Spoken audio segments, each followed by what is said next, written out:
work in the dirt. You can keep your wings clean. All work in the dirt. You can keep your wings clean. All work in the dirt. You can keep your wings clean. All work in the dirt. We don't cope, we destroy. Motherfucker, move back.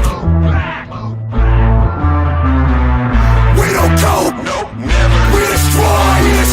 We don't cope. Nope, never. We destroy, motherfucker. Crystal Maze was fucking sick. I'm so sad that guy got like AIDS and died. Why did he get AIDS and die? Hey, I'm not going to speculate. It might have something to do with the group chat we had last night. Yeah, that's true. He was on the group chat last night. His final words were... How are we, gentlemen? How's life? Very, very well. Yourselves? I woke up throwing up into my CPAP on Friday. That was interesting. That was like your worst nightmare, wasn't it? Like, yeah, literally. Yeah, so I managed to get it off in time before it pushed the vomit into my lungs and I died, which was good. And then I just had a day of vomiting, which is, you know, up there with some of my favourite things to do. I prefer vomiting out of my penis, if given the choice. But yeah. Now I'm just imagining a penis CPAP for some reason. That's exactly that's where I was at as well. That's where I was going. So anyway, yes, I don't know. I picked up Alice was ill, and then she gave me the ill, and then now I think, I don't know, something. There's loads of shit going around. Yeah, man. So when you vomited into the mask, did you swallow it and then vomit? Well, no, I managed to just get it off, like in time. It's got magnets, so I was just like, bah! Hey, you can't let that shit get away. That's second-hand poetry, isn't it? It makes an amazing noise as well. You bring out, but the real question is, did you eat it back down just to make sure? No, absolutely. I mean, it was a morning vomit, so it was just bile. So you know, had there been anything good like chicken and rice in it that I could have gained from, then back in it would have gone, obviously. I was just going to call you a slacker, but... No, I checked it. I got my, because of science, I got my blood sugar reader and I put a strip in it just to check there was no, I hadn't missed any, there was no carbs in the puke, and it was, Science. Yeah, science. So I out-scienced. Obviously, I didn't out-science that well because I missed a meal and now I weigh 4 stone. I was going to say, aren't you bulking at the moment? Yeah, bulking, not sulking. Yeah, I'd like just hit 290, and then I was like, oh, cool. One day of vomiting, and I weigh fucking 190. So it was fucking weird though. I felt like I'd been kicked like in the nuts for some reason. Maybe it was your penis that was vomiting. Oh mate, yeah, I know. That would have been cool. It's not your birthday yet. Yeah, when they say both ends, I don't think that's what they mean, though, is it? No. If you got a penis one as well as your mouth one, and sometimes you get them mixed up. Maybe that's isn't there like a thing where like if you sneeze 9 times, then you come, and I don't know how that's related to vomit. You might have got the mask. Yeah, but I've taken it off, sneezed 9 times, ejaculated, and shit myself, then I could have written this off as a good week. But yeah, that aside. So, the other thing that happened was though, I can't remember if I said this, although I quit my job to train more, Amph was like, yeah, no, you can't train more, you have to train less again. So you've had to pull it back, have you? Yeah, I was like, please, can I train 4 days though? And he's like, okay, you can train 4 days, but you have to do a 5-day split, so you can only train everything every 8 to 9 days or 10 days. And I was like, so it's not really more then. So it's not really more, but it made me feel better. I can go in the gym more. Do you respond better? I mean, both of you two. If you cut your days down, do you usually respond better and put more weight on? Yeah. Me too. It's such a misconception out there, isn't it? So many people train too often, and they're looking at people like Ronnie Coleman and people training twice a day. These are fucking genetic freaks that do nothing but eat, sleep, train, and that's why they can get away with that. Isn't it? Yeah, they're recovered. That's what you talk about genetics. It's like multifaceted, and one of the amazing things you have to be is recovery. You have to be amazing at recovering, amazing at nutrient partitioning, amazing at growing tissue, all at the same time, and then you get Ronnie Coleman, which has never happened since. So yeah, and you have to be willing to actually train hard, because these guys who are reducing their days down are not justifying it by training hard enough on the days where they actually are fucking training. Well, that's the thing. It's like, well, why don't you just go and do some sets, like 3 sets and stuff like that? And it's like, I'd rather not train at all. I'd rather just like quit, because I'd rather train less and like get my balls out than like train more like as a vagina. That's it, isn't it? These new routines seem to be. I've seen loads of people, some are even training twice a day, that they cut the volume down so much, but they back off everything, so they don't go to failure, so they're fresh to train again. But you've never fucking hit failure, so how are you going to break down the muscle in the first place? Yeah, I mean, conceptually, like, obviously, intensity has a negative correlation to volume in terms of weeks, so that could be frequency as well. So when you start out, you can train everything often, because if someone goes and trains legs and they don't have any legs, the recovery capabilities of a leg that's a tendon is okay. You could probably hit them multiple times a week, couldn't you?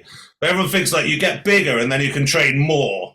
But I train one body part and it's bigger than your average body part, and so my recovery capabilities, and genetically my recovery capabilities are wank. Let's face it, Dan, when you train your traps, that's like a normal person training their whole body. The worst part about it, Dean, is he's never actually trained his fucking traps. That's the worst part. Yeah, I've never trained traps. I built them from being stressed at work. Fucking morons. That's how I built them. It's just by being stressed to fuck. But yeah, I think when you first start out, and Jordan Peters talked about this a lot. If you're starting out, keep it basic. I would do more DC style training, train things more often, stick heavy, basic, compounds, maybe some rest pause, keep them short and sharp, train them more often. I think that is definitely the way. All of the complex stuff and science and sarcomere, anus contractions, like, that's later. You can do that like later. Just lift some. This is the one gripe that gets me. It's like everyone's like, yeah, basics, but basics don't work. And it's like, if you first go and try them, because if you can grow from doing deadlifts and squats and bench press as your main, that is definitely the best way. That is definitely, if your body is designed to do that and grow from it, that's definitely the best way.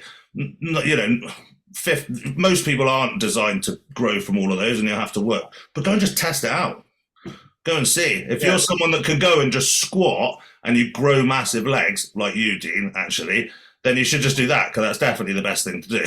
But the thing is, squat's my bread and butter, but squat is one of 50,000 exercises I do for legs. So squat's what gives me the foundation and the strength. Oh, actually, you ruined my life, and here is why. Because you told me about doing muscle rounds, and because I was injured, I've been trying to find more ways of fucking myself up. So I did a tricep with extensions. I did like 20 leg extensions. Then I went to the hack. I did 20 reps on the leg extension on the hack, and then went back to the leg extension to try. And I was absolutely annihilated just on that. And then I was like, Dean said he did like 5 things, and I was like, I'm not gonna do 5 things. I'm gonna just do these things. Let's get Josh Hill on here. And I was still end the session. I was still like a quivering mess. So, yeah, Also, I made that decision whilst doing it. So I was like, I'll just do like a 20 rep set on the thing. And I was like, Dean said tri-set. And so I was like, oh God, I thought, okay. And I managed to make the decision like whilst doing it, which was kind of good. What's like the maximum reps guys can cope with before it starts to get ridiculously, disgustingly painful lactic acid? I think it's like, once my cardio, 50 reps, and then my cardio is just like, it doesn't matter what it is. Doesn't matter how. Weirdly for me, though, like, what are those things? Like, I think because I've trained as a bodybuilder and with legs, I cottoned on quite early that, you know, the mind to muscle connection thing was important. I've trained less explosive ever since I've really started bodybuilding. Now I find that if I try and do explosive sets, I injure myself. So my tolerance for lactic acid and stuff like that is a lot higher than my aerobic capability. So How did that suddenly get really? That suddenly got unbelievably loud. Oh, sorry. Just based on the ruining of one of our podcasts, based on that. Yeah. So I think it's my throat as well. I've got a bit of a bad throat. I thought you were just getting excited. You were just going. No. Ah! Where you got a bad throat, Johnny? Have you been using Dan's penis sleep apnea mask? Yeah, that's what's been happening. You got them mixed up. You were like, which one is it? They're the same size. Oh, no, I did it on purpose. I've not been training to what I call hard for a little while, and I'm trying to push back into it now. We did legs on Saturday, and I just did one set on a belt squat, fairly heavy, 6 plates aside, 8 reps. Drop to 4 aside, 8 reps. Drop to 2 aside for 10 reps. So it's not crazy high reps, but it's enough. So I coped fine.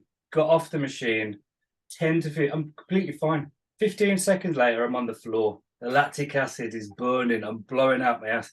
What is that? Yeah, I did actually. From that one, I was like, yeah, that's cool. And then it came to find me after. Yeah. Like, and then we're still coming. Bring them all. Bring everyone. He's finished the set, but it's like more of the acids in here. Okay, what's that all about? You cope with it fine. Is it the adrenaline? You go and you're smashing through it, and then you finish. You're like, well, that wasn't so bad. Fucking 10 seconds in, boom. Yeah, I'm like a pregnant woman giving birth. I'm literally like, fuck.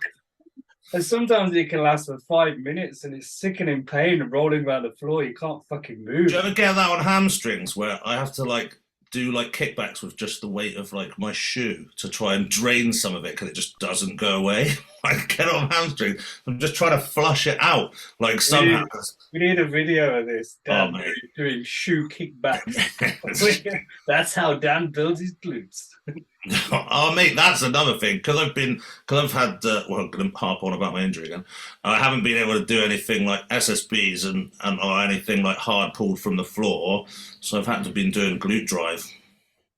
Oh, I've been having to do that. Cause, like, that's one thing I think that grows an arse is doing those heavy things, pulls. I mean, I'm not good at pulling off the floor because my female and legs are fucking long as fuck, but RDLs and shit like that and doing heavy SSBs is, and just the heavy stuff gets passed into my glutes, so I've had to be on the glute drive.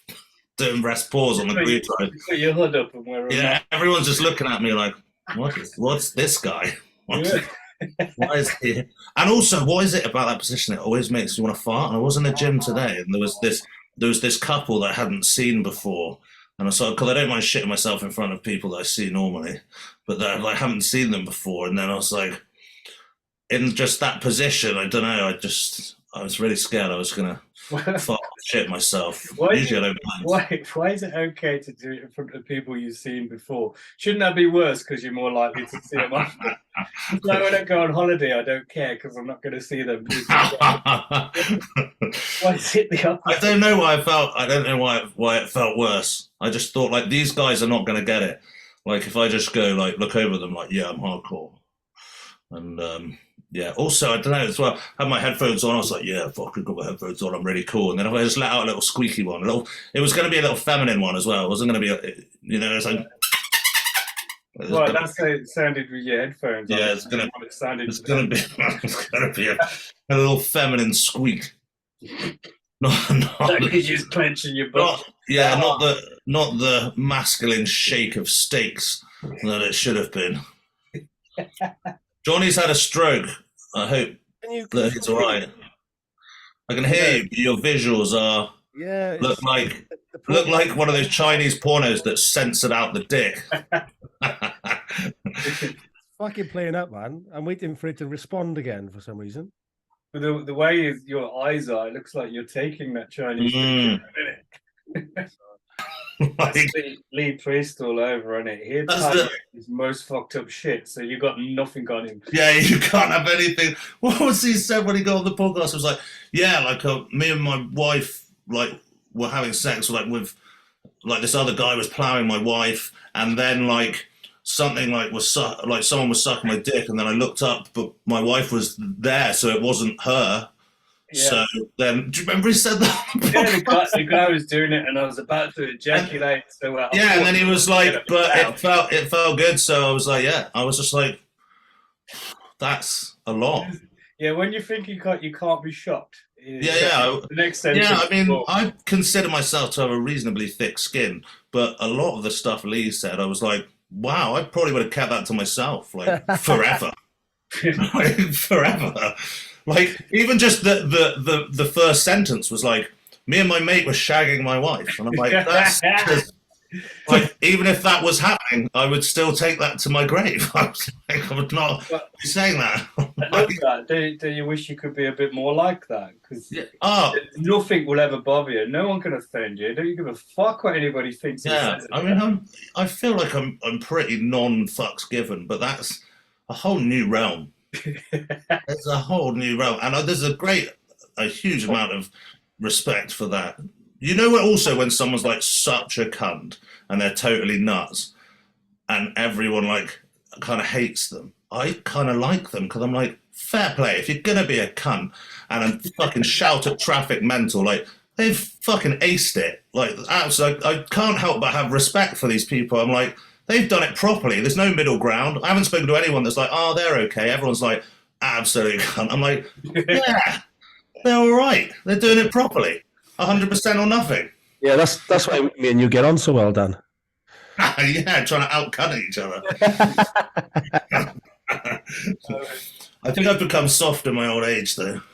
No, you did definitely dial things down a little bit when you came away from the teaching, which was a really weird coincidence. I think I was just having a bit of... Well, here's the thing, is that I'm like... Usually it's an outlet, isn't it? And actually, my life is so fundamentally boring and non-aggravating. I don't really have that much. People's like, "Why aren't you doing any rants on Instagram?" And I was like, "Well, I just avoid stuff that fucks me off now, so I don't really have anything to, you know." And if I get on a bus and someone fucks me off, then I just beat the shit out of them. I don't have to have a conversation about it. I don't have to worry about teaching. I can just do all the normal stuff I've always wanted to do. So what you're saying is to push this channel more and get more views, we need to put you in really stressful environments. Yeah. You want to go back and watch the early stuff, Dean? It was a different league. This man, I'd have to vet every single video, right? I'd have to sit there for hours editing, sending him clips going, "Is this one okay? Is this one okay?" And he's like, "I didn't say that." I'm like, "Yes, you fucking did." You just have a rule, right? Whatever you say on this channel is your responsibility. It's going on the video. I do remember, like, when I said some stuff that was bad, but it was made so much worse by everyone else's reaction, and I had to, like, on the group, be like, "You can't react that badly, because then it's not a joke." I think it was when Jack Forbin was on, and everyone was like, "Whoa, whoa, whoa," and I was like, "No, you can't. You have to play along. You can't highlight it." Yeah, he wasn't the best, was he, for that? But in all fairness to pal, some of that stuff was golden. But I mean, I'm all for a bit of publicity, but I'm also not for you losing your fucking job. So there's a fine line, really. Do you know what I mean? I didn't want to be too selfish. Leave it in there. But well, I think actually that the thing is that I had teaching and that was my job. So like, as far as like coaching, I could cunt everyone off and it didn't matter. So I think actually as coaching is my main income, then I do have to be a little bit more careful. Like, and so I think it's actually that, because I was like, well, I do coaching, but coaching's not really a fucking job anyway, let's be totally honest. Like, yeah, okay, I put in a few days and stuff, and I know what I'm talking about because I've been doing it for 20 years or whatever. Like, there comes a certain amount of skill, but it's not fucking doing 12 hours on a building site, is it? Like, it's not like, it's not the same. My clients, it's 24 hours a day, but I never see it. Like you said, never see it as I'm working. You're just answering and replying to messages here and there, isn't it? It can be time consuming, but because it's spaced out, you're not sat down solid for fucking 8 hours working, are you? I do my Saturday's probably an 8-hour stint, and then my Friday's probably a 5, like with bits going on. And it's usually just because people aren't doing the forms correctly, so then I have to then go back and ask, it's that some of the well, actually, Johnny was a good one of that this week. I knew that was kind Yeah, I was just thinking. Filled in the sheet. Here's my weight. Nothing. No information on any training. What I've eaten. Nothing. Here's my weight. Okay. It's all right, Dad. I remember my first part-time job too, so it's okay. But what you said about the information, I had one the other week, and this is what I was talking about earlier about people weighing their food. I've done all their macros and everything. It's a starting point, and they've been sticking to it to the dot supposedly, and the weight is not moving to how it should be. So I'm going, what the fuck? I'm racking my brain. Okay, how have you weighed your food? Let me see this. Whoa, yeah. You said here, I'll go 35 grams of protein per meal. Yeah, so how have you weighed that? It was 35 grams of chicken, innit? Like, this is the biggest thing. And I get so many people that they think 100 grams of protein is 100 grams of chicken. Or if you need 100 grams of carbs, I'll just have 100 grams of oats or 100 grams of sweet potato, rice. It's all the fucking same. I'm just like, how are people this stupid? Because if you don't know, you don't know. You need to learn. But it's kind of expensive to know. Don't you think that would be wonderful if it was the case, though? My life would be so much easier. Oh, so easy. You know, like raw sweet potatoes is about 100 gram of raw potato is about 20 gram of carbs. Oh, nothing, can it? Oh, mate. The amount of potato you need to eat to have 100 gram meal. And yeah, I remember. I'm starving. I'm hungry. I'm like, how are you hungry if there's that much? Oh, because you weighed 20 fucking gram of potato, you prat. Yeah, which is like 5 grams of carbs. Yeah, potatoes. Obviously, that's a diet thing. Once shit gets too high, you're getting like eating 500 grams of potatoes is a mission. Yeah. So imagine you got to eat 500 grams of carbs a day, and you decide to do that on sweet potato. You're really going to do that? Really? I fucking hate sweet potato as well. I fucking hate it. Too much, isn't it? I fucking hate it. I'm a rice guy, and my defense is always just like China. China. I always found rice the easiest. Yeah, they're like, yeah, China, and then yeah, that's my conversation with Amp. What's your favorite type of rice? Because obviously, all these years as bodybuilders, we become connoisseurs of rice. I do have a favorite type. I'm a basmati guy. I don't like sticky. I don't like it. It's just stodgy. It stresses me out. But lots of people are a jasmine rice fan. Yeah, I got on I think it's a Tilda one. It's a mix between wholemeal basmati and wild rice mixed together, and I am liking that one. But honestly, I eat hardly any carbs now, so I don't really eat rice very often. Tell you what is nice is risotto rice. Yes, again, it's even more dodgy. So because I think I was watching a little bit of Joe Rogan, and he was talking about the whole grain rice, and obviously it has lots of toxic. Arsenic. And it is toxic, and there's a reason that for thousands of years they took the husk off. I mean, also like trying to eat like shitloads of brown rice is cool for like, what do they call it? Satiety. Yeah. So the problem is with brown rice is that we've fucking over fucked the grounds we grow the foods in, basically. With all the pesticides and that. They used to use arsenic pesticides, which are now banned, but that stays in the ground for fucking many, many, many years. So they still grow in the same grounds, and brown rice is one of the worst plants for absorbing arsenic. That's why the arsenic levels were so high in brown rice. So brown rice doesn't have arsenic in. It's getting it from the ground it's grown in. So if you get it organically or on some nice clean soil, which is, you're not going to get that from the fucking supermarket. Yeah. You'll probably... I need to grow my own rice. I'm only thinking about how much land would you need to grow the amount of rice that I eat. So I feel like I want to Google. I feel like I need to Google this. If you see you in the mornings in the rice fields, paddling along in all the water. Yeah, then obviously the white rice is so over processed now. You lose a lot of the nutrients out of it So it's got worse as time's gone on. It's hard getting good food these days because everything's over fucking processed. It's like the egg situation at the moment. They've created this shortage of eggs, but in the actual fact, there's not a shortage. They just don't want to pay the farmers the extra cost. So they've fabricated some shortage, but in reality, there's been farmers like posting videos all over Instagram about how they've got thousands and thousands of eggs going to waste on a weekly basis or even a daily basis because the supermarkets are not willing to pay them the markup that they need. And I almost it's 2.8 meters squared that you would need for a kilo of rice. 1 kilo. Wow. Yeah, so I don't think I've got enough in my backyard. To go back to the eggs, I almost kicked off yesterday. I haven't been to the farm where I normally get my eggs. So I run out, go do my Tesco shop, picked up, they got fuck all left. So I had to get these little boxes, 6 in a box. So put 4 in the trolley, time me over a couple of days, get to the checkout. Oh, I'm so sorry, you only allowed 3 boxes. There's a big shortage. Did you not know? 1 minute, I got 4 boxes of 6 eggs, but I can have 3 boxes of 15 eggs. That's obviously a lot more. Why can't I have this 4? Because you're only allowed 3 fucking boxes. I'm like, are you for fucking real? And then my missus stopped me and she was nice to the woman, and the woman let us off and had 4 whole fucking boxes. We got 24 eggs. Sorry, I could have had 35. We had 24. I've been done to this egg shortage. I've not been.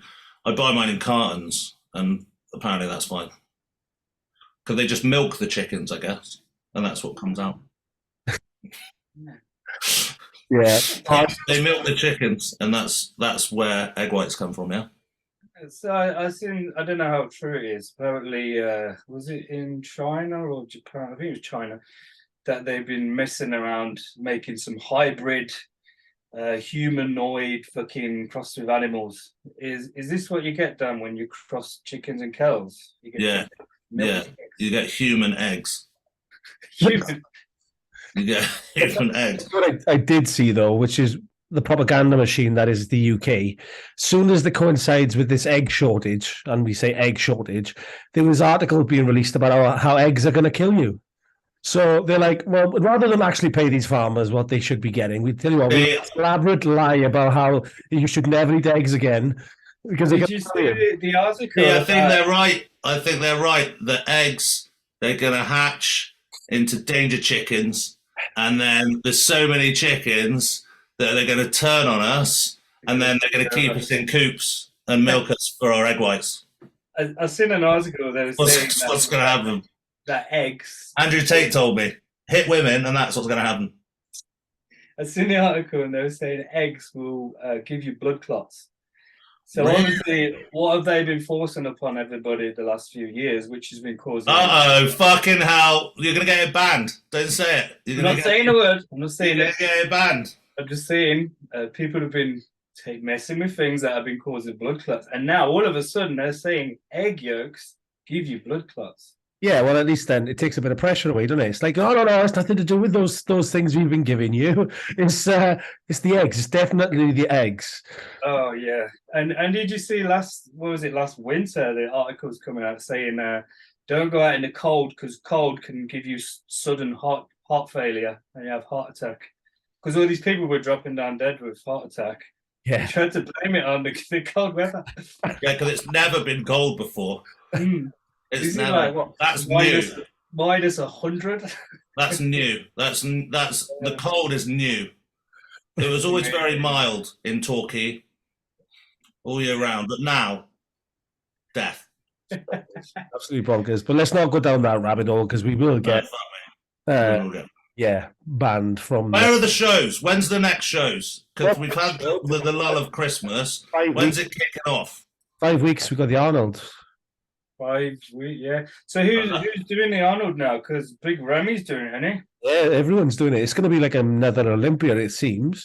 Yeah, everyone's on the hype train of Nick. And all I've seen is people just like shooting down the fact that, Samson doesn't stand a chance now that Nick's doing it. They reckon. I've even seen people saying that Andrew Drack's going to beat him and all this. And I'm just like, I think these people are going to be just fucking eating their words in 5 weeks, if I'm honest, because just Samson is the only person that can get better from the Olympia. Like, of anyone who's going from the Olympia to the Arnold's, he is the only person and genetically capable of probably even adding tissue in that time. It just defies logic. I think Samson's shape suits the Arnold a lot more what they normally go looking for. I had this argument with someone as well. I said that ultimately what Arnold likes will have an influence to a degree. And they're like, no, you're lying if you think Arnold has any influence over what the judges say and do. And I'm like, okay. Look at all the previous Arnold winners. It's more of a classier look in it. Well, they all, it happens show to show. Pro shows have their own like feel anyway. I've talked about it before. The New York pros, mass guys, like it's different. Yeah, there are different judges, isn't it? It's a whole different judging panel. So every judge has their and own. Also pose, like Sam's came up with a good point. Posing is judged. Yeah.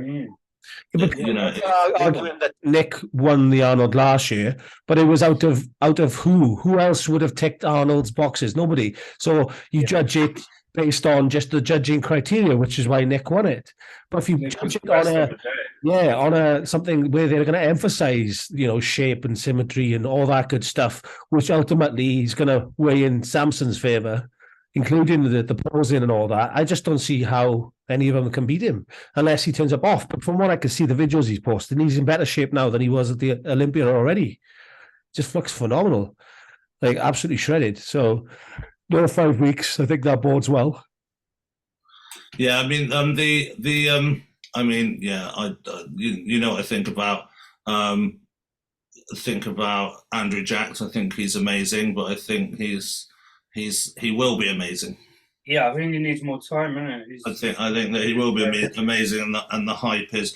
I hope that mentally he can survive the hype. That's what I'm saying, because it can be a blessing in disguise, can't it? You get hyped that much, and then it doesn't happen, and you're like, well, fuck this. It's politics or something, and everyone says, oh, you didn't win because it's politics, and then you get like disgruntled. You see it even in the amateur leagues. Like, it's politics. Like, no one knows who any of these people are.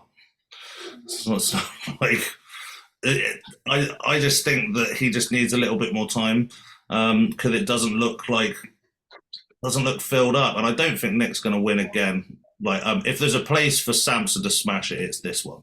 Yeah, absolutely. Like we were saying, who else is there? It says Kamal's here. Patrick Moore. Kamal's in. So is what's his name? The one who won 2-2.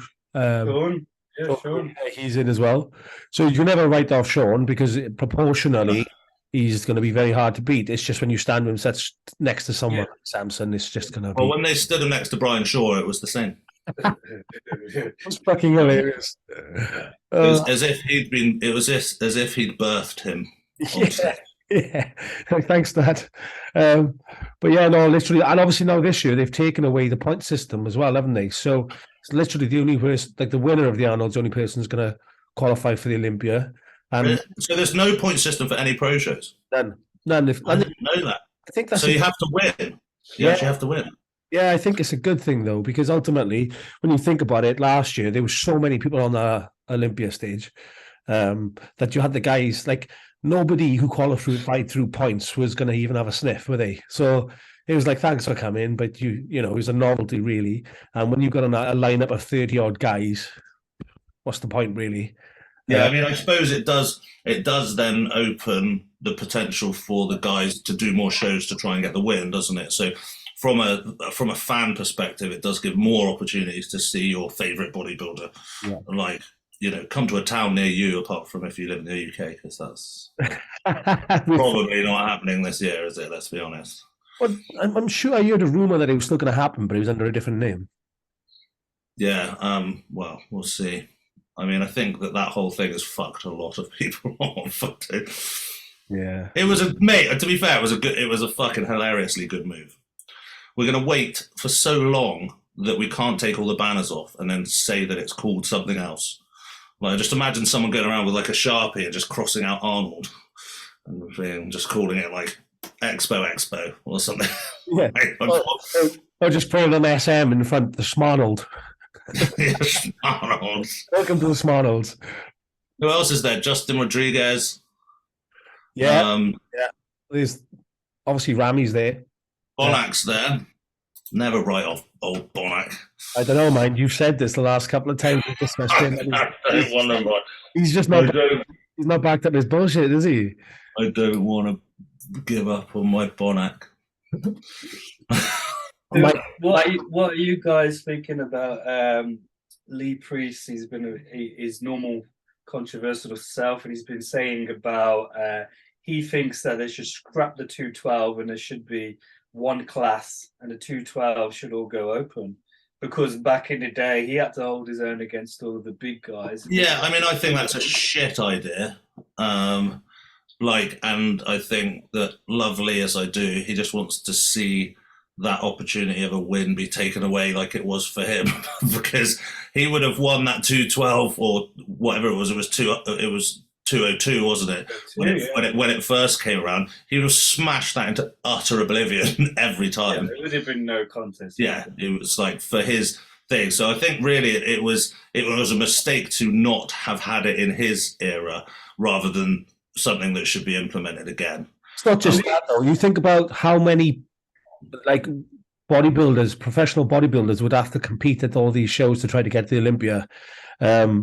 The lineups would just be huge, and a lot of guys, really good guys, would never get to stand on the Olympia stage. Yeah. They'd have to double the amount of shows.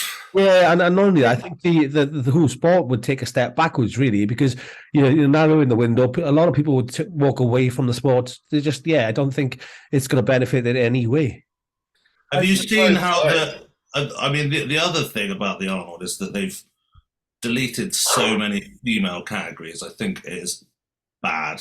I think it's but I added so many more bullshit ones over it's like cool, like wellness, because let's be honest, wellness is what most women aspire to get, because they think it's attainable because they're fat. And then they see the guys and go, they've got a massive ass. I also have a massive ass, forgetting that their ass is made of muscle, and actually, I feel like they get into condition at that kind of level. They're like, they've got the shape, and they are now ripped to bits. Mm-hmm. This girl at our gym, and like delusional, fat as fuck. Like, I'm only a few. I could get into shape now. Just get on stage as I am. I can pose it and hold it well. I'm like, you for real? I could have been an astronaut if I'd done any training. These girls on stage at that kind of level, they are filled. It's not just. I think that's why it has the appeal, and I think that's why it worth so much money, is because people that will never compete because they always say I could, think that they're closer than they are, and I think that's why wellness has a really big boost, because women who naturally have a wonderful behind, which is fantastic, good, but when you actually strip all of the fat away, you're not left with a genetically wonderful fat placement. You're left with the muscle underneath, which usually isn't just there, is it? Let's be honest, right? Women carry fat around the hips, around the glutes, and when they got a bit of muscle there, and the lucky ones do. Yeah, we strip that fat off, and there's no ass there. They're so delusional. Another thing. You show some of these girls who want to be these wellness girls in the off season, they'd be like, I don't want to be that big. Yeah, they're like centaurs, aren't they? They're fucking Who was it who looked fucking, and I'm gonna say it, horrendous? It was Sunny Andrews. Who's that? Did you see Sunny Andrews at the Olympia? Her ass looked like it had been was infected, like it was. I'm sure people are putting stuff in there anyway, but like Tom Hamm said. Yeah, well, apparently it's a lot more. Apparently, Bikini are doing it, and no one. Well, that's the first I heard about that. I mean, back in my day, Bikini didn't do drugs or anything, let alone inject sight enhancement. But the game's changed, which is weird because they're now smaller. They're now smaller as well. So I don't understand how any of that's happened. But it looked like she should go to the doctor. Like, if I had something like a sight injection that was that red and stuff like that, I'd be having a fever, and I'd probably be going to hospital pretty close to dying of sepsis. How can you get on stage looking like that when you're even the tan was even through the tan, it looked like redder. It looked like that, like the rest of the tan was normal, and then they'd put the red tint dream tan like on her ass. It's like when Dan tans his face. yeah. Purple. It was fucking bad. But when your category is focused on the glutes, everyone's staring at your glutes. You can't be having shit like that going on. It just stands out a mile away, don't it? Yeah, it was scary. I mean, obviously, like a lot, the whole like originators for that is like Miss Bum Bum contest in Brazil, and Brazil are pretty hot on cosmetic enhancement, and and have been for a very long time because of that. And so I guess there's a drip feed. I think the problem is in Brazil, but some train as well, so they have some decent legs to go with it. When girls, you could usually tell, like, can you grow an arse that's that big and then somehow not have hamstrings? Yeah. Just by doing your glute thrusters. How would you do that? How would you somehow like? I like wellness. I like it because I think it's feminine, but it still shows you train hard. But just that was an example of like extreme site enhancement. And I also just think that a lot of girls that are into it like think they're close because they have the shape, and in the leggings they look great. And being a great competitor isn't for everyone. It doesn't mean that you're a bad person, and you can still be attractive and all that. But if you've been given genetically a good lower body that looks good, and that doesn't mean that somehow you've been given horse-like legs somehow underneath. It's just. I think it's like the female version of that guy who put all that oil in his arm, who had like the tiny forearms. Do you remember? Yeah, that was ridiculous, like tits hanging off his bike. Was that Russian guy? Because he died, didn't he? That Russian guy. Is he dead now? Yeah, he died. I mean, not that everyone was like a surprise. It was like about as much a surprise as Liver King being on gear. It was like, oh, okay. But like last I heard, they said we have to fucking take it all out your arms. You might lose your arms, and he was like, no, I want to keep it. Who was the original guy who like did that? Valentino, wasn't it? He was saying it was all gear and it wasn't synthol, but you're like 28 inch. Mate, it was. Remember the videos of the videos of him having the abscess? They got released on social media, wasn't it? And he had like this bent up needle and syringe, and he was just sticking it into his arm, pulling the pus out, squirting it into the sink, throwing the needle in the sink, like feeding it out more, then picking the needle back up out of the sink, sticking it in. And I'm like, oh. Have you ever smelled a burst abscess? The stench is, it make you vomit. So you imagine doing that and, I did have an abscess on my neck, not from jabbing it. That would have been weird. But yeah, it stinks like death, like actual. Or have you ever had an abscess like from dental? No. Fuck me! I had this thing called dry socket, which is basically like an infection, like in where you've had the tooth out, and it was like tasting the smell of someone being dead, like in your mouth, like the whole. It was. You chewing dead people for 20 Oh mate, it was horrendous, and it stank. Like it actually stank. Every time I talked, I was like, "Oh, fuck." How did you not vomit? Like, mate, it was so painful as well. It was absolutely horrible. I bet Alice enjoyed that one. Well, yeah, she just moved out, I think. There's no change then, no change to normal. No, we have we have the largest bed that you can buy, so she was just over there somewhere. I did that. I bought a super king size bed, so it's like a basic square, and still I have no fucking room. There's 2 cats either side, and Shell's stuck to me. I'm sweating my fucking ass off. Like, why? You've got 5 fucking meters that way to roll around. Yeah, we did. We made the new house rule is the dogs are not allowed upstairs, and it is good. Yeah, there's not room for a 50-kilo dog in amongst that shit. It's not. Yeah. So it's a slippery slope, though. That's the problem. Anyway, your animals and stuff are allowed in your bed. I got a bungalow, so obviously there's no like clear divide as such. My biggest problem was my animals. Well, my dog thought that my kids' rooms were like just giant vending machines. So I'd come home and like half the stuffed toys would just be ripped to shreds. So yeah, not happening. My dog, if he finds them, eats the stuffing and then shits like new stuffed toys out.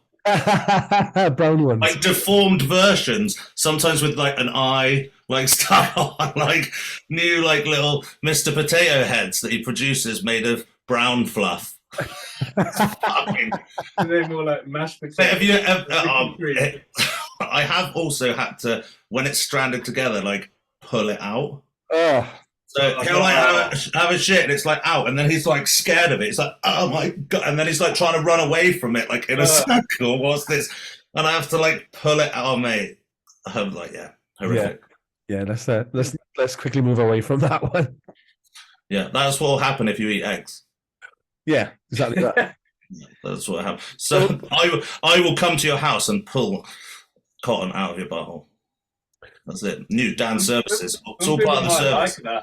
You should do that. You should do that on Legion. Oh, wow. These muscle worshippers would pay good money for people cutting out their ass. There is something for everyone, and that's what's great about the world. I'm not going to say what I was going to say because I'd have to edit, so I'm going to leave it at that. But okay, back to the Arnolds. So we put a prediction together now, then, just to see how well that ages. What's your top? Okay, top yeah, five? that's not a bad shout.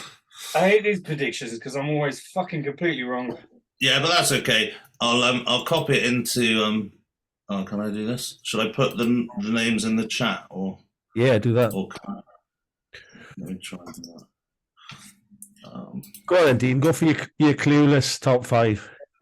Oh, come on, shout me out. Who's in it? So I'll send it on the group. So we got Hedy and Derek not doing it, are they? Right, here it is. Not. Here it is. It should be with you now. Yeah. So first then, because I kind of know who I think in the top five. So I'm going to go with Samson first. I'm actually going to go with Sean second. Then I'll go with Nick third. Yeah. Rami fourth, just because if he happens to somehow get in shape, but if not, he won't be in the top five. I'm going to have to put Andrew above Rami. Yeah, I was going to put Andrew in fifth, but I don't know. Based on the Olympia, they didn't want to push him outside the top six. Maybe they've given him his free ride, and that will expire at this show. But maybe they'll switch those round. Maybe it'll be fourth, Andrew, fifth, Rami. That's my call anyway. I mean, I think Kamal's in with a chance of top six if he pulls it out. I think Rami's got so much pride and he's so hurt. He's going to come back. I think it's just money. I think it's money. I think that if he has any sense, he's done.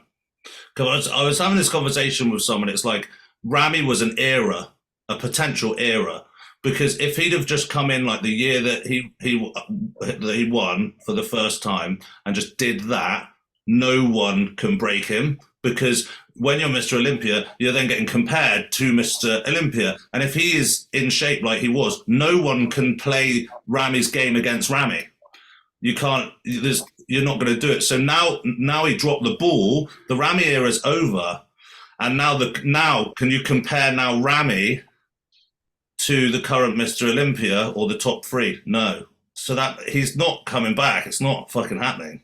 I do think he's never going to be as good as he has been, but he's going to be better than he was at this year's Olympia, and that might just keep him in the top five. But if he comes so what do we say? I think Samson's in for the win as well. So I think like you said, Samson won. What you think, Sean too? I do. I don't know about you boys, but I just think in terms of comparables to Samson, he's just a smaller version of Samson, not quite as pleasing. I think that the Bash Bros should come up with a unanimous. So I'm not against that. So okay, we'll put him in two. So how devastated would Nick be if Sean beats Nick? And it's very doable. Well, I think Nick's. What do we think? Nick's third. Yeah, that's what I think so. Only just based on the fact that he's the Arnold defending champion, so they're not going to place him any lower than the third. Yeah, I think Nick, then Andrew Jacked, then Kamal, and then Rami. It's not a bad show. That's that I don't think. Akim's like just gonna. Justin Rodriguez, they're kind of outsiders. I think that's it. Patrick Moore's got an amazing physique, but he's just too small. Yeah. I just think, I agree with you guys, but so much can change just if they come slightly off or somebody comes bang on. Yeah. It's too hard to. I don't. On the assumption that I think the shortest. Yeah, I think you got to assume that everyone's 100 and then make the call from there. Yeah. I think the surest bet in terms of coming in better or at least the same as Samson. I think his consistent improvement is he's not going to drop a bollock on that. He's still new to it, isn't he? He's really like at his peak of dedication. Like I said, he's 36, and he can improve in between shows like he did last time. And it's the irony is, I think with Samson, like. Even when he turned pro and even when he'd won a pro show, I don't think he was even still trying. I think all of a sudden he was like, oh, okay, I kind of believed in myself, but I'm not sure. And now he actually believes himself. I think people are fucked. Yeah, I also think that he also wasn't a bodybuilding fan. So becoming a pro to him was like, well, what the fuck's that? It was like not, whereas to us, we're like, oh, fucking pro. Like to him, like Timmy was like pro. He didn't really understand like what it was. He was like, cool, that's what everyone does, right? So speak for yourself, Dan. I wasn't but I did have a little tug when his biceps were flapping around I thought there was a pretty cool snippet of you dribbling over his bicep. What the fuck is that? the angle that you had from your own video camera, I was half expecting you to have your cock out. You wouldn't have seen it, mate. I think that's a solid shout. What's the amateur scene? When's that firing up? Does anyone know what PCA and shit are doing? I think it's the usual thing, isn't it? I think normally the first show PCA do is the Saxon, isn't it? April. That's not. We got a new federation pops up, isn't there? Oh yeah, do you see that? It's going to be the same. Oh god, yeah! Isn't it just the UK? Wasn't it the UK BFF offshoots? Yeah, Sugar's running it, isn't it? Yeah, it's the same people minus Bill Turney. Really? So only half of the only half the cunts. What I'm going to say, in my experiences with all of it, the biggest. And the one who treated me so shit, the biggest cunt was Bill Turney. He's gone. The whole thing's got to be better. Did you see the statement that the UKBFF then released? They're like, wasn't it written by Bill? Yeah, it was like, we don't understand what's happened. That was literally his statement. Wow. So the PCA first timers kicks off on 26th of March, and then the next one is the Saxon, and that's the 2nd of April, and then usually NABA kicks off around about that time with the West. NABA who? Yeah, I know. Fucking hell. I see. Obviously, the NABA West is in Bristol, which I always go to and stuff like that. But so one good thing NABA always did. And I was listening, I can't remember who it was. It might have been Lee again. I was talking about fucking the Olympia, what they should do, blah, blah, blah. How about they do it like the NABA and they just have 2 height classes? And then the winner of each height class at the end goes against each other to the overall to see who's fucking Mr. Olympia. Wouldn't that be better than weight classes? I mean, I being a taller guy, I'm all for height classes. Yeah. 100% all for. Fairer, isn't it? It's more fair. Yeah, it is fair. Obviously, the 212s are generally going to be shorter, but I think high classes is a lot fairer because it's all down to the muscle you've got on your fucking frame, isn't it? Yeah, and it is harder to look more as it is harder to fill a taller frame, so it does make sense. Unfortunately, then when you get to the Olympia, it's like, well, around probably the 6 foot mark, that still puts me with Samson. Yeah. so but the way bodybuilding is now, it should be like a cut off 5'7", 5'8", and then anything above. Anything above, they just have to sit down and do wheelchair. Yeah. Yeah. That's about the only thing you'd take from NABA's structure, though, in an SP fair. Well, they're deleting one of they're deleting one of the height categories as well. Class 4's gone, isn't it? Yeah, that's only because they haven't enough people actually competing in that class. Yes, and they just didn't have enough people. That's Look at it this way: on paper, last year had a first place at the Welsh, second place at the British, third place at the Universe. Do you know what? In the old days, that'd have been a hell of a year. It was a shit year. It was a shit year. I had a fucking terrible outing at the NABA. I really did. But on paper, that looks phenomenal. Like, if you look at the good old days of the NABA, do you know what? Most people were like, fuck me, hyping that right up. I did look at the 2015 Northeast show, and it was ridiculous. And I was thinking, only one of these guys goes to the British, and it was fucking monsters. And then I looked at the 2015 Universe, and it was like Dave Titterton, and like it was all like absolute monsters. And the pro version, like last year, was disappointing. Yeah, like he wouldn't win the amateur Universe, like even close normally. Never mind go to the pro league. Oh, it's ridiculous. I think NABA's done. I think it's done based on being there firsthand this year. Like, they've got so much work to do, and it doesn't feel like they're doing anything. They've got this social media thing now where they're jumping on and they're regurgitating old photos and stuff, which is like too little, too late. I mean, if I think about when if I was still doing NABA, like even I was going to do the NABA Pro like thing, I would move to PCA. I would, like, you know. So, fuck the Olympia, fuck the Arnold. What everyone wants to know, and what I want to know, is what you two guys doing this year. I'm getting Come on, what's going on? Getting fat and sassy. No. Well, Johnny retired again, didn't he? Yeah. It's only the 9th time in 9 years. So. You say how many months before you come out of retirement? It's the 5th time, thank you. 5th time. No, so for me, ultimately, based on this year, so seldom is there a show where I don't get penalised for my pec. There's the odd show I've done where they've kind of looked past it and I've got judged fairly and I've won those shows.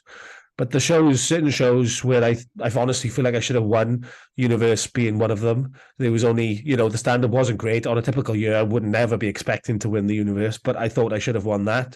I got absolutely shafted because of my chest, which is ironic because the guy who beat me in second also had a torn pec, which just didn't make any sense. So what I'm trying to allude to is the only time I'm going to compete again is if I'm that much bigger that it's undeniable. So, and I have to make that pact with myself because I don't want to keep wasting my time.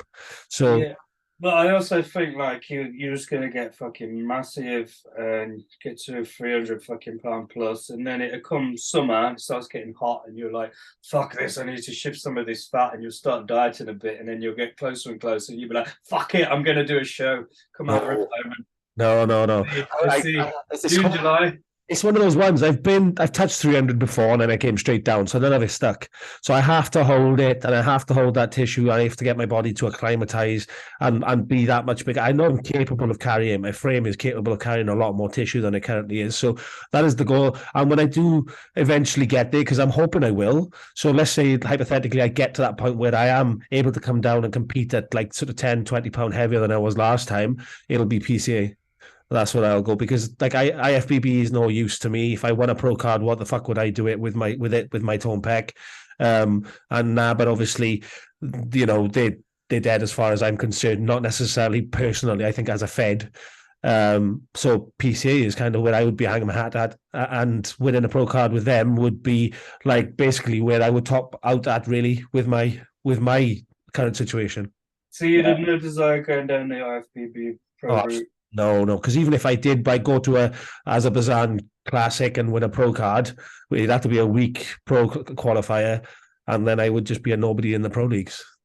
Well, not a nobody. I know what you're saying. Like, you got to stand next to people like Samson. Yeah, who's got a fucking chance? But, Franks and Gos Franks. So.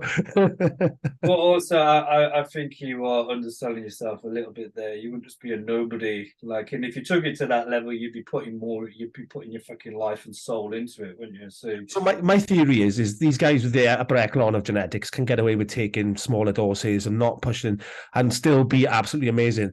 Then you've got guys who middle tier genetics, where I would say the likes of myself is living.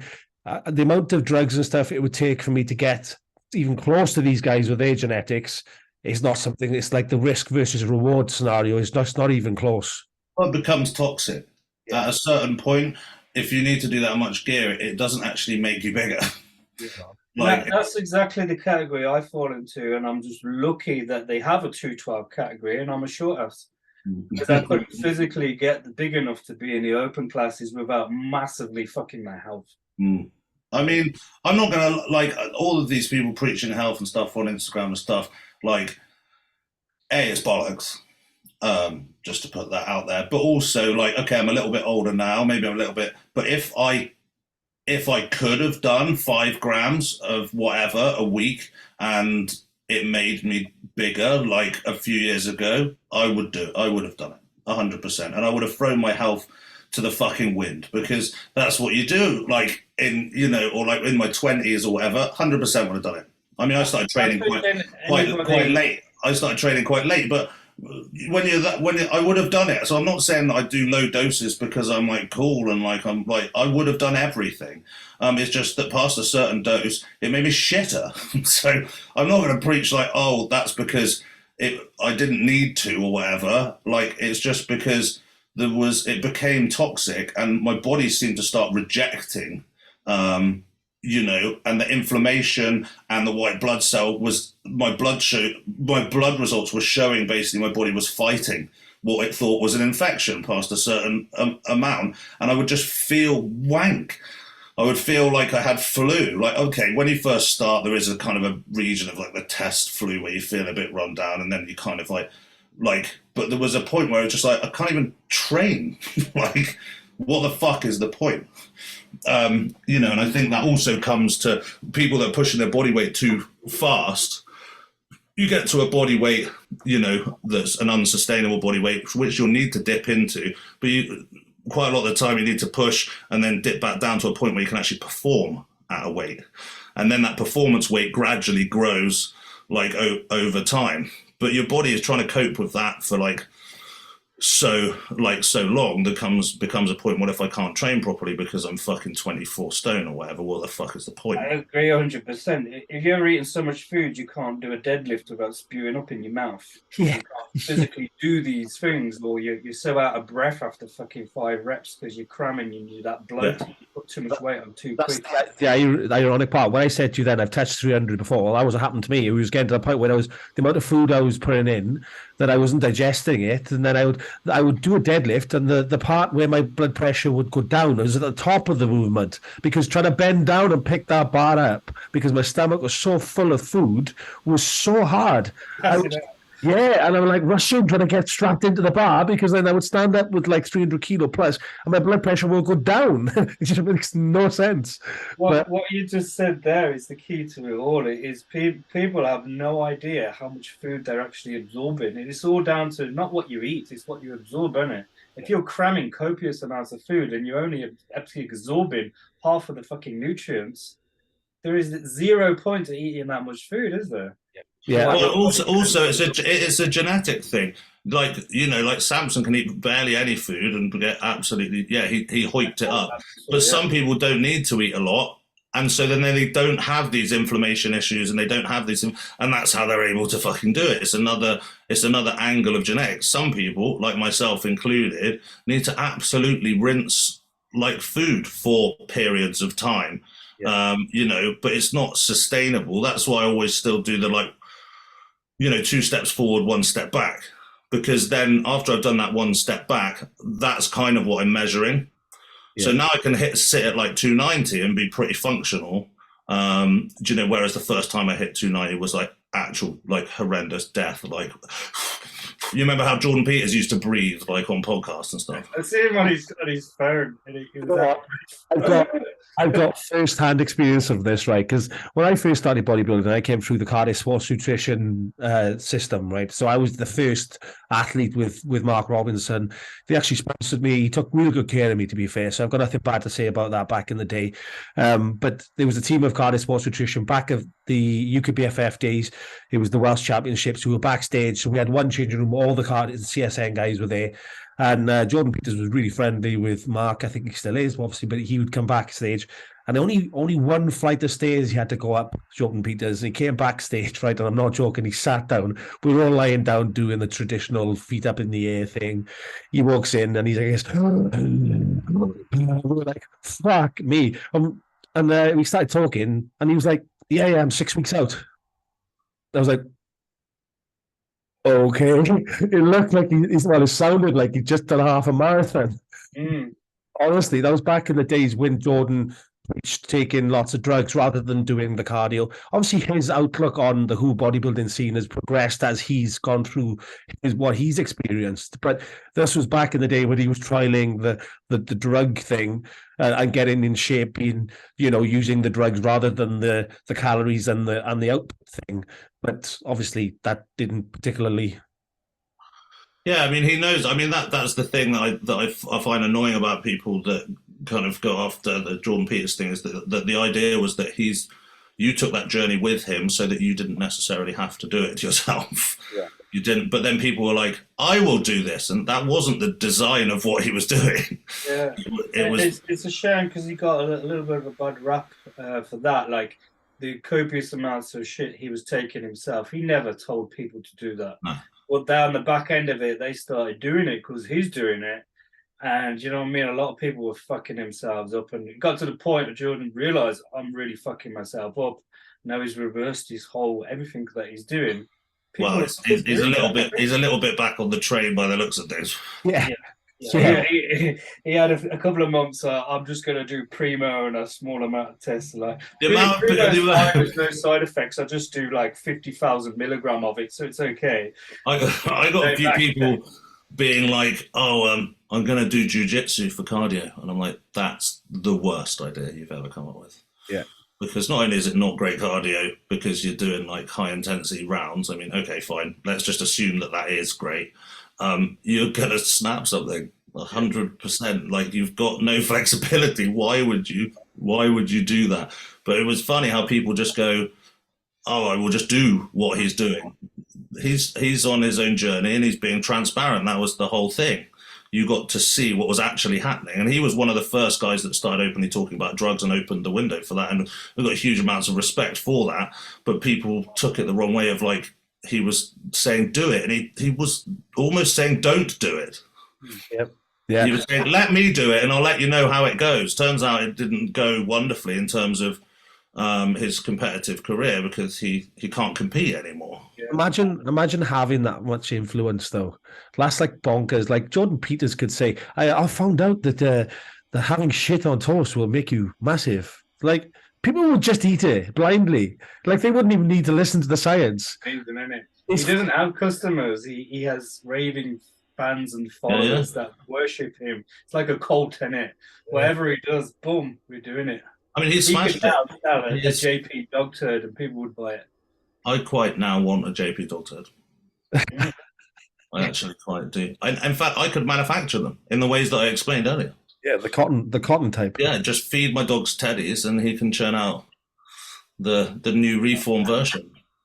I mean, the thing is, though, is we've all had that sort of influence on a smaller scale over people like locally or in the gyms and stuff with the new starters and stuff, not to the scale of Jordan Peters, but I've had it. And I've had people, they got to the point when I first started bodybuilding that I'd have these people coming up and asking me, but it wasn't cool. So I'd have the people who were coming up and they would ask me, how do I get massive, this, that, and the other. And they'd all just assume me to start telling them what cycle to take. So I started telling them to eat cheesecakes before bed. It was fucking hilarious. And there was this one kid and he came back and I saw him like about 3 months later and he was fat as fuck. And he was like, yeah, it really works. I'm really, and I'm like, yeah, cool story, bro. I put 4 stone on. I get the opposite. I get people like going, well, you've told me to do this on the plan, but I don't see you doing it. And I'm like, but you're not me. Yeah. like I've asked you to do that because I've evaluated what you do. Not like, don't do what I do. Like, that's like me looking at Ronnie Coleman, who's, genetically totally the opposite. Everyone's different. Remember when we had Scott Stevenson on and he was like, the newest science is that everyone's different. That's the newest shit.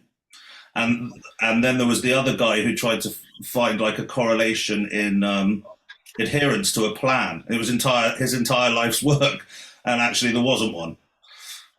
So that's like that's kind of what gets me about the science bit, is that we've got people who are claiming to be experts in physiology, biology, toxology.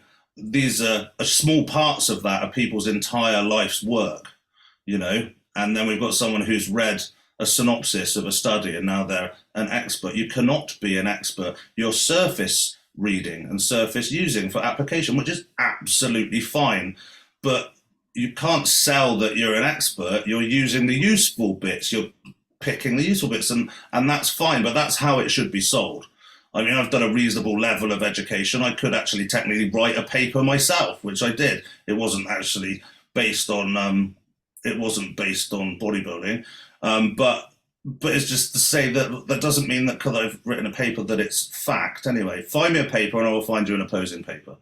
Yep. And so the people who are claiming to be experts, the more you know, the more you don't know, is kind of what I quote at them. It's an infinite research structure. The variables involved in these cohorts that they're getting to try out these things.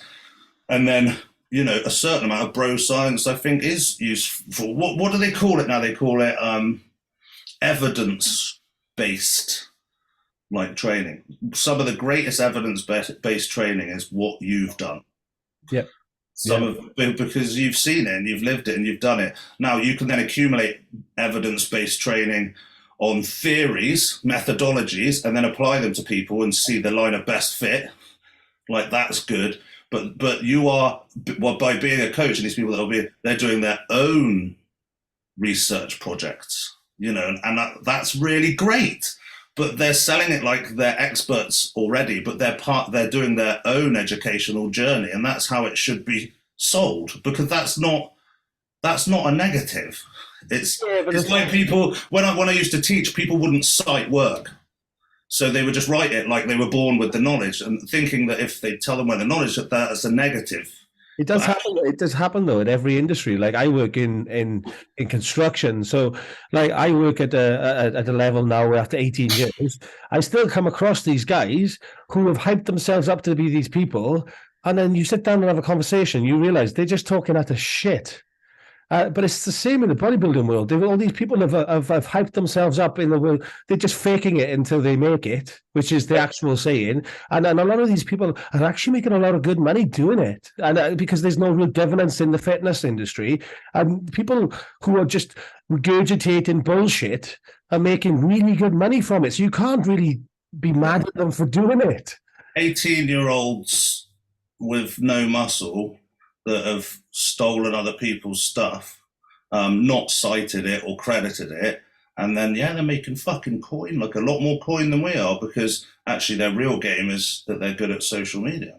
Yeah, they're marketers, aren't they? They're marketing themselves. They're professional bullshitters, which are salesmen. And it's exactly what you said in simple terms. It's all down to wisdom, innit? You can be very intelligent and have it all on paper, and that doesn't always add up to what really happens in the real world. So after doing it for fucking 20 plus years, not just with yourself, but many other people, you start to see what really works and what doesn't, and how different bodies respond. And that's called wisdom, innit? No. Like, and there are lots of coaches that have that, and they have all the thing, they have the experience, and there are a lot of them, and they're not selling it, is it? They're on their own educational journey, and the way that they're doing it is correct. What I'm seeing, like, entry-level 18-year-olds quoting evidence-based learning and stuff, and it's just like, fuck off. Yeah, but the thing is, right, what you have is the textbook people, and you have the experienced people. So that applies across the board in a lot of industries as well. So you have people who get on in their industry from experience, people who get on through learning and textbook and having the qualifications. Seldom you have the guys who have both, and if they do, they're the superstars, which are the JPs. In our industry, you've got people who've got neither of these, and they're sitting there going, yeah, I know everything. Fuck off. Like, but then, like you said, they are basically what they are really, if you dumb it down, is they're social media experts. Yeah. And if people are buying their bullshit and paying, you can't really blame them for doing it. They'd the thing is if they weren't paying this guy, they'd be paying someone else. Okay. And the thing is that this is now cool. Do you remember there was the photos in the magazine of like the transformation? Sean Roden did a really famous transformation of like when he was an alcoholic to like when he. Do you remember that one? And it was like get ripped, and everyone was like, yeah, ripped or whatever. Now people are like science-based, and that's like cool, and that's what people like. That's fashionable, isn't it? That's like. I remember back in the day when they used to do those photo shoots at the same day, the before and afters. They'd get the guy to blow his belly out, eat a load of like he'd come in, they'd be like, oh, before, and then they'd wait like 10 minutes, like 2 hours until he's digested his food and took a big shit, and then he would suck it in, and they would like put baby oil on, and be like before and after. Yeah, you could look like this too. It's like, and people loved it. They were like, yeah, I want that. Yeah, remember the before and after? Yeah, that was amazing. Come back. Yeah, that was amazing. Skinny arms, big pot belly, and then boom, he's back to fucking his normal self. Yeah, I did love those. I think, like I've said before, the gym bros now are the science guys, not breaking a sweat, fucking around. They're not making any gains. And it used to be that the guys were the ones loading up the bars they shouldn't do with no connection, lifting stuff and being spotted too heavily, and they weren't getting anywhere either. And actually, it's somewhere in the middle, isn't it? Yep. It is somewhere in the middle. And applied science, but not coming too far away from the main principles. It's like... Well, ultimately, it's practice, isn't it? When you go and train, you're training your actual body, but you're training your connection with your mind. And so now I don't need to listen to like, well, we're going to tuck my rib cage and stuff like that, because I know when my lat's working, because I've been working my lat for fucking 15 years or whatever. And so I know what position I need to get in mechanically for me. I know that deadlifts off the ground are a shit idea for me because my legs are too long. And I can make those own decisions. My hamstrings down, you got long legs. Give me your hamstrings if you got long legs. Yeah, mate. I was the guy that like straight from the floor just shoot his ass out. You know, you can see the guys with the tall femurs are just boom straight out, or with a squat like leant right over. So you can make good assumptions about what will work for someone. They send you a picture, how tall are you, and you look at the ratio and you go, a squat's probably not for you. You know, or things like. But bar that, you get really wide stance in it. It's not the best thing for you. So yeah, but bar that, you have to go and try it out, don't you? Yeah. Like, you know, bar like mechanically what shape you are. A squat's probably not for you, or a deadlift's probably not for you. But you know, bar. I never tell anyone to flat bench. Pretty much, like that's the one thing. Just use a dumbbell. You can drop them. Like that's like you feel something go, you can let go. I'd like to say nobody told me to flat bench, but they also told me not to do it, but I did it anyway. So I had a client actually who I said like, look, he'd got ill or something. I was like, look, just go back in the gym, just don't do anything stupid, don't do anything mental, you know. And he was like, well, I was just feeling really strong on flat bench. I was like, the flat bench is not like. So anyway, it was like, yeah. Anyway, the photo next is in the hospital, full detachment. And I was like, I don't even need to say what I'm going to say. And he's like, don't say what you're going to say. I was like, okay. Yeah. But it was.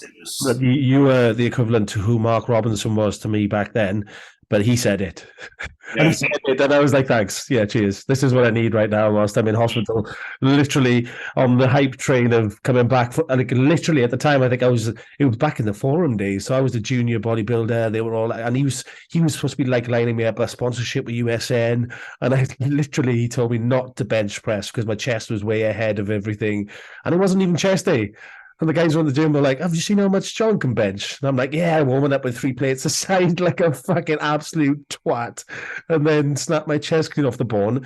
And all these people were hyping me up, dropped me like a hot stone. It was like, yeah. Like, and then I had to realign where my life was going. And you know what? It worked out for the better for me because my career, my kids, and all that stuff kind of was my focus from there on in.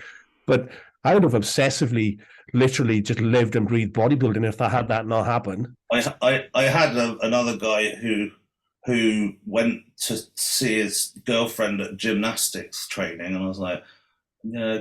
And then he thought, oh, I'll try and do a muscle up on some rings, and I just pinged his bicep off immediately. Which I probably could have, like, if I wanted to design a way to ping your biceps off, that was how I would do it. Yeah. If I was gonna design a way, if someone came to me and went, I want my biceps off, I'd be like, I've got just the thing for you. Yeah. What you need to do is get some rings. There's a reason why my chiropractor friends love CrossFitters. Do you know? Oh, yeah. Yeah, that's like an infinite money pot for me. These people fuck themselves up on a daily basis and come to me and pay me to fix them. It's like, it's the definition of insanity, really, but still. It's good. The training is the competition, isn't it? It's like the actual like training is the competition, which blows my mind. Really survive. But it's like, it doesn't matter, like form, anything like that. Have you seen the thing where they do the sit-ups, but they bend over on like a GHR? Yeah. And they like fold in half the other way. And I'm like, my entire abdomen was just split open. And I'd have a 1 foot long hernia. Just like, oh mate, it's fucking, horrific. Yeah. Let's be fair, I don't think you're built for CrossFit, Dan. No, I don't think it's for me. My head's too big anyway. Even if I had like no musculature, it would still, there's 15 to 20 kilos of head that I'd have to lump up. Explains the traps. Yeah, to clean. If you had a massive head and you was doing, say, a somersault, would that make it harder or easier to get that? I think the center of gravity would be like fixed. It would be. Well, it would, like, the first half would be harder, but then the second half you'd probably get too much momentum. You'd have to try and gauge where the finish point was because you gained too much momentum with a massive head. Yeah, I might not try that. I think you should try it. Did you see Hollingshead? Didn't he do a backflip not that long ago? Or was it a front somersault? He did something utterly ridiculous. Like, I think it was, a front flip. Like in between rollerblading or something. I was just like, wow. I remember Flex used to do it, didn't he? Flex Lewis was always in his routine in his younger years. He'd do a backflip on stage. Yeah, but he was a gymnastics fucking guy, wasn't he? Yeah. Through high school and all that good stuff. Heavier and heavier. I think he hurt his ankle one year and he's like, not doing that again. Yeah. I feel like I would, like, even if I landed it, I'd land it and then my legs would just turn to dust. And I'd just like sink in like a pile of sand where all my bones used to be. Some people can get away with stuff. Do you know, if I think about doing a backflip, my hamstring hurts, and I'm like, I'll probably snap something just thinking about doing it. So like, I'm just gonna avoid that altogether. Do you know what I mean? Yeah, you'd like set it up, go to spring to do it, and then everything detaches, and then you just stand still, and then again the sand thing. Did you see that gymnast video going around? That girl, she did like a triple somersault and landed, and her legs both just snapped in half. At the bottom of her shins. I could imagine that happened to you, Dan. Yeah, I mean, I hate those videos. Can everyone stop sharing those videos? Have you seen that woman on the sissy squat? And she's on the sissy squat. She just goes like that, and then it just goes, and then she just goes, and you hear a noise of just both her patella tendons just snapping in half. And some guy looks at her and goes, "You all right?" And she just goes, "No." No, I'm not all right, actually. G was the girl on the leg press, wasn't it?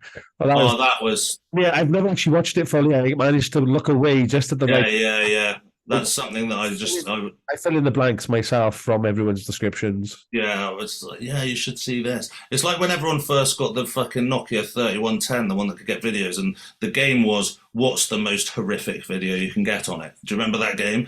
Yeah. Mostly fueled by builders, it seemed. Well, it's almost like these old guys still haven't changed that, have they? It's like, you have friends as like an older guy, like Andy, my training partner. It's like, I just like stop him from doing it. He'd still be doing it now. He'd forward me on like this most obscure videos. I'm like, I have the internet. If I want to see those, I will go find them. Do you know what I mean? Is that Andy? Is that Andy, the guy who came to the universe? Yeah, you know, good old lad. He was the guy.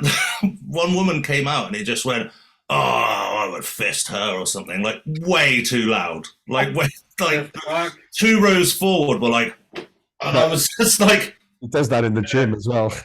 Her whole family's on the road, right? yeah, yeah. Her husband is like, I do. So we literally, right, we went out for Christmas, right? And we went out. It was Christmas. We were just met. Andy doesn't really normally come out on these things, right? So we sat down, and he was late. Reason why? Well, it's because he's just a bit older, and it's like whatever. So he came in, right? And we were at the restaurant, and this girl was a half caste, right? And you can't say that. Well, okay, she was mixed race is the term. Half caste, whatever. No, it's a thing. Yeah, okay. Anyway, this is actually quite ironic based on the story. Okay. So we both sat down, and she asked for something, and he was like, "I'm gonna have," and it was something black, and he went, "Am I allowed to say that to you?" And I was like, "Andy, you're creating something that didn't need to be a thing," and he was like, "Yeah, but it says black," and I'm like, we can see. And it was like, yeah, I'm sorry, we don't bring it out very often. And we're all just like down in our seats. And I'm like, you know, she's definitely spitting in our food. You know that, right? It's just like, fuck me. You know, from nowhere, just created a problem. Like, I would like to cancel all of the food. I would like to cancel all of the food. Can I have a black coffee? Oh, I'm ever so sorry, love. I wanted a what would you call it? A coffee with no milk, please. You can't say anything these days because somebody's searching to get offended. On that occasion, it wasn't a thing, and it was like he said it to his face. Am I allowed to say that to you? And I'm like, oh, because he's thinking of like because that's how wrong the world's got now. You can't say anything because it's wrong, apparently. It is. In somebody's eyes. But he is also very inappropriate, so it's like... Well, we're making it inappropriate because he's overthinking it, isn't he? And he's a typical older guy. He's a biker, and he's that guy. It's like, if you're not ever in a situation where you want somebody to not say something, he will definitely say it. Yeah, the Nabba thing. I think Val looked me in the eyes. Like, yeah, I know who you are, and you're with him. And I was like, well, thank God I'm not going to compete ever again. She looked into my soul. I bet they wish you would. Fucking best. You'd have looked like you'd have looked like somebody they paid to do the guest posing. You would have. Like, what was this guy? He's just actually, Apart from when I was paid to do the guest spot of the whales and turned up as a turnip, because it was like the height of my off season. That was not good. I vowed never to do that again. I hadn't figured the timing out, so I was just like literally was a potato. It was. Did you cut water the night before? It was horrific. I just did loads of insulin and drank 19 Lucozades. Did you actually put a tan on, or did you translucent? Yeah, I did a little bit of tan. It was just it didn't help. No, it didn't. There was nothing that could have helped. That yeah. It was, yeah. You were that guy. When we all sit down, they're like, "Who did this fucking guest poser?" Do you remember what Sean Roden's come up again? Do you remember when he did that guest spot? Kicked right off of it. Everyone was like kicked off, and it's like, what was he going to do? Like diet for a guest spot, and ruin his off season? Like, yeah. Sean Ray, as usual, fucking slating him and ripping into him. Yeah. Right, gentlemen, I am actually starving, so it's actually been decent to have chew the fat with you boys, and there's been some good content in it, to be fair. So I'll mash that together and get something. Hopefully, we can get a guest for next week, though. Yeah, we need to rack our brains. I'll have a look at some social and who's hot and who's not, and see. Send some dick pics for us, enticement. Always zoomed in, of course. Yeah, I love it. But yeah, no, it's been emotional, gents. I appreciate it. I'll get this chopped up. And we'll catch up in the group about suggestions for a guest for next week. Yeah, all right, cool, man. All right.